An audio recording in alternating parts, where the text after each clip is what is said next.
Bonjour à tous, aujourd'hui on va voir les racines carrées.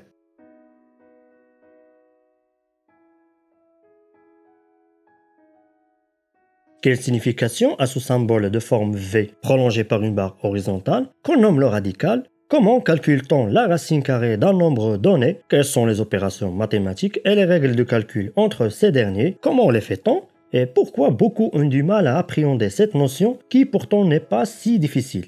Cette vidéo vise à répondre à ces questions et à dissiper toute ignorance ou confusion sur ce sujet.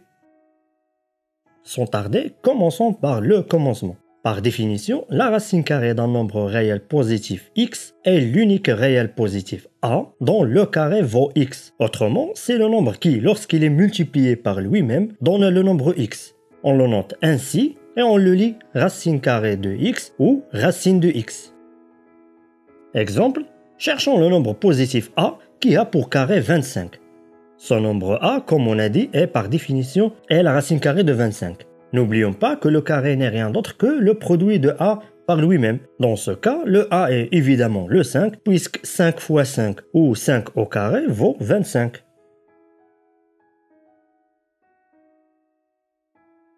D'où la racine carrée de 25 vaut 5. Et vous voyez, le principe est très simple. Il s'agit de trouver quel nombre au carré donne le nombre qu'on cherche sa racine.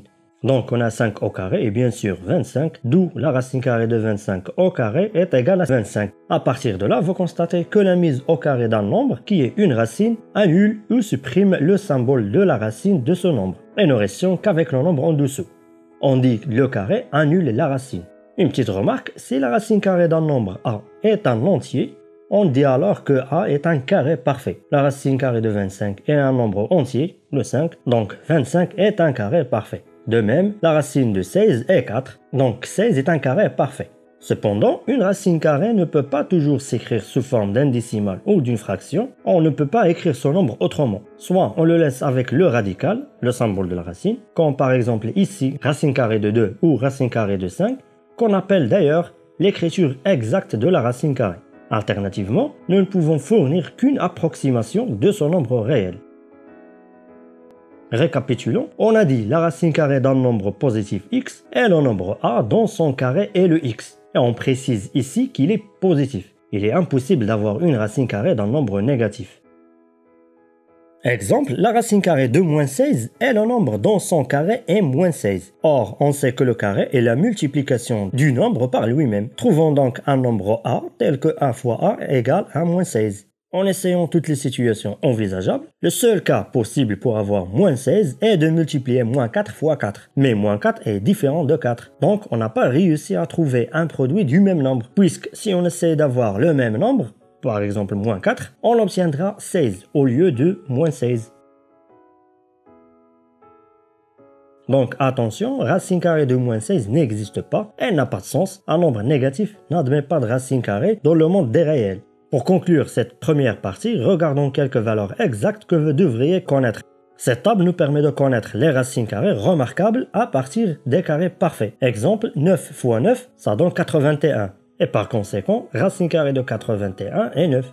Cependant, ces tables nous donnent les réponses, comme on a dit, que pour les carrés parfaits. Pour les carrés non parfaits, il faut se servir d'une machine à calculer ou en utilisant des algorithmes de calcul rapprochés.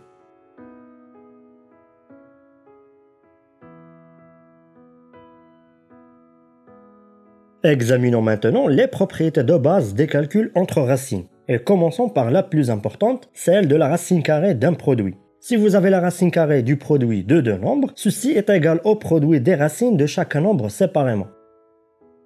Montrons ensemble cette propriété. Prenons d'abord le premier terme de cette égalité et mettons-le au carré. En effet, on sait que le carré de la racine d'un nombre positif est ce nombre lui-même. Donc, le carré de la racine carrée de a fois b est a fois b. Ensuite, prenons le deuxième terme et élevons-le également au carré. Puis, en utilisant la propriété de la puissance du produit, on distribue le carré sur le produit. Et par conséquent, la racine carrée de a fois la racine carrée de b, le tout au carré, est égal à la racine carrée de a au carré fois la racine carrée de b au carré, ce qui donne aussi a fois b. On a au final les deux termes sont égaux au même nombre a fois b, et puisqu'ils sont tous les deux positifs, les termes sous le carré sont également égaux, d'où l'égalité qu'on cherche. Cette propriété est très utile pour simplifier des écritures avec des racines carrées, présentant des facteurs qui sont des carrés parfaits. Pour comprendre comment, regardons ces exemples simples d'application. Par exemple, on veut calculer la racine carrée de 36, décomposant ce 36 en un produit de nombres qu'on connaît leurs racines. Dans ce cas, 36 est 4 fois 9. En appliquant la propriété qu'on a vue, ceci est égal à la racine carrée de 4 fois la racine carrée de 9. Or, on sait que la valeur de racine carrée de 4 est 2 et la racine de 9 vaut 3. Au final, racine carrée de 36 est 2 fois 3 qui est 6. Deuxième exemple, 180 est 36 fois 5. Donc, racine de 180 est le produit de racine de 36 fois racine de 5, qui est égal à 6 fois racine de 5, qu'on laisse comme ça car il est dans son écriture la plus exacte. La seconde propriété est la racine carrée de l'inverse d'un nombre non nul, qui est l'inverse de la racine carrée de ce nombre. Démontrons rapidement cette propriété. On sait que d'après la définition de l'inverse d'un nombre, que le produit d'un nombre et son inverse vaut toujours 1. Puis, utilisons la précédente propriété pour calculer racine de b fois racine de 1 sur b, qui est égale à la racine carrée de b fois 1 sur b. Or, elle est égale à la racine de 1 par définition de l'inverse. On trouve alors que les deux termes valent 1, donc ils sont également égaux. Enfin, on voit qu'on a le même facteur racine de b dans les deux côtés, d'où l'égalité attendue. Traitons un exemple direct d'application de cette propriété. Si par exemple on veut calculer la racine carrée de 1 sur 64, d'après cette règle, ceci est équivalent à 1 sur la racine carrée de 64. Or, on sait que racine de 64 est 8, d'où le résultat. Cette propriété nous amène naturellement à la relation suivante, celle de la racine carrée d'un quotient qui vaut le quotient des racines carrées du dénominateur et le numérateur à la fois. La démonstration est assez directe, il suffit de réécrire le quotient en mettant le produit du numérateur par l'inverse de b. Ensuite, selon la propriété du produit, cela se transforme en produit de racine de chaque facteur. Et par la propriété de l'inverse, qu'on vient juste de voir, la racine carrée de 1 sur a devient 1 sur racine carrée de a. Enfin, par la propriété du produit, on trouve notre propriété. Exemple, calculons racine carrée de 81 sur 121. D'après la règle de tout à l'heure, cela vaut racine carrée de 81 sur racine carrée de 121. Or, on sait que ce sont des carrés parfaits, d'où racine carrée de 81 égale à 9 et racine carrée de 121 égale à 11. Une petite remarque très importante à faire ici concernant l'addition ou la soustraction de racines carrées, qui n'est pas égale à la racine carrée de la somme ou la différence de ces deux nombres. Il n'existe pas de telle règle. Par contre, on a la propriété suivante. Pour tout nombre a et b positifs, on a racine carrée de a plus b est inférieure ou égale à la racine de a plus la racine de b, qui est la seule inégalité valable pour la somme. Ceci est facilement démontré en mettant au carré les deux termes, puis en développant l'expression, car on a ici une identité remarquable. On arrive finalement à cette inégalité qui est vraie puisque le terme de droite est supérieur au terme de gauche en raison de la quantité de racine de a fois racine de b en plus de la quantité a plus b.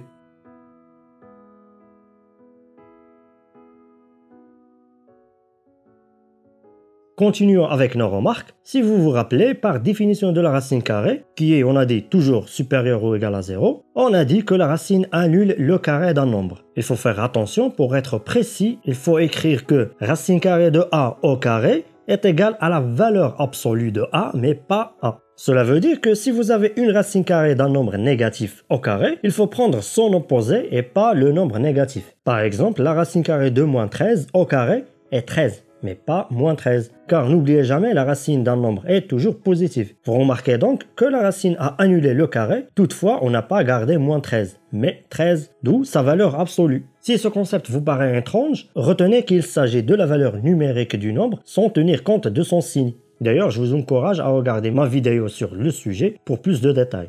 Néanmoins, vous voyez que ça soit moins 13 au carré ou 13 au carré, ça revient au même.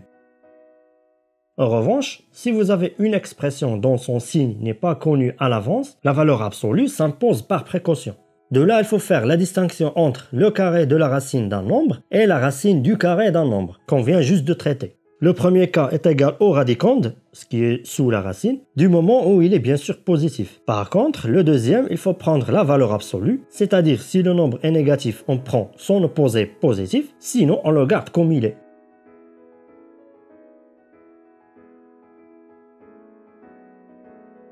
Afin de résumer les propriétés qu'on a vues, appliquons-les dans cet exemple de simplification d'expression.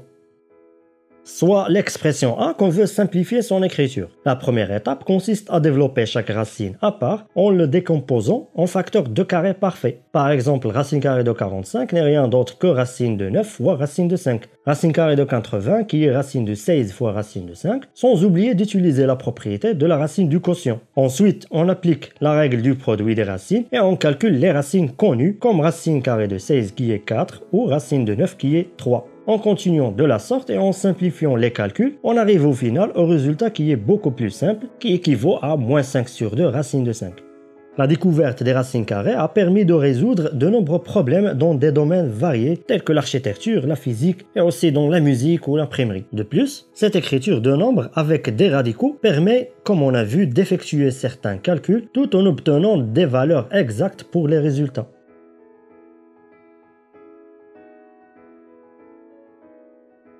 Avant qu'on se quitte, en bonus, examinons quelques racines carrées particulières. La première catégorie est ce qu'on appelle les radicaux infiniment imbriqués, qui sont des expressions contenant des racines d'expressions contenant elles-mêmes des racines. Soit par exemple, racine carrée de P plus racine carrée de P plus, etc. Et essayons ensemble de le désimbriquer. Pour cela, posons la valeur de cette expression égale à un nombre réel A. Puis mettons au carré les deux termes de cette égalité, ce qui a pour conséquence l'élimination de la première racine, et en faisant passer le P à l'autre terme, on se retrouve encore avec l'expression de A, d'où l'équation du second ordre en A. Sa résolution est trop facile, il suffit d'appliquer la méthode du discriminant, chose qu'on ne va pas expliquer ici. Donc on aura une unique solution, puisque n'oubliez pas la racine est un nombre positif. Donc la solution est 1 plus la racine carrée de 1 plus P le tout sur 2, d'où la solution finale. Vous voyez que cette expression qui paraît complexe admet une valeur bien précise. Et de là, on peut en connaître pour tout P réel, en particulier pour un P égal à 1, on tombe sur une expression du fameux nombre d'or.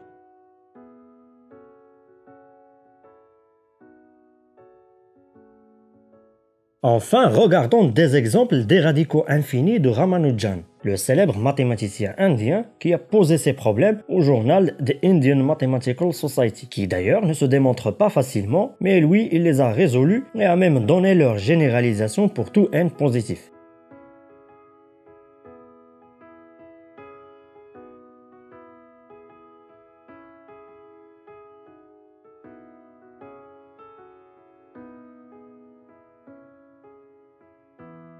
La notion de la racine d'un nombre ne se limite pas à la racine carrée, mais elle se généralise pour des x quelconques sous certaines conditions et pour des puissances quelconques.